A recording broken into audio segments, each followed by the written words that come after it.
ஆதாமுக்கு பொண்ணு பார்த்தவர் யாரு? பொண்ணு பார்க்கல, பொண்ணை செஞ்சே கொண்டு வந்தாரு. கட்டிக்கு போற அந்த பெண்ணை பார்த்தப்போ என்ன சொன்னா பாருங்க, 23 பாருங்க.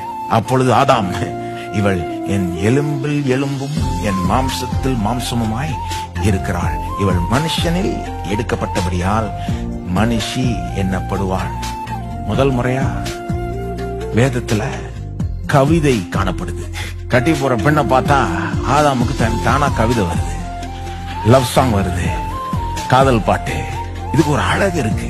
இதுக்கு ஒரு அழகை கொடுத்தவர் தேவன். சினிமா கிடையாது. சினிமாலையும் இதனுடைய அழகை எடுத்து அவங்க காமிக்கலாம். ஆனா அது தேவன் காண்பிக்கிற அளவுக்கு காமிக்க முடியாது.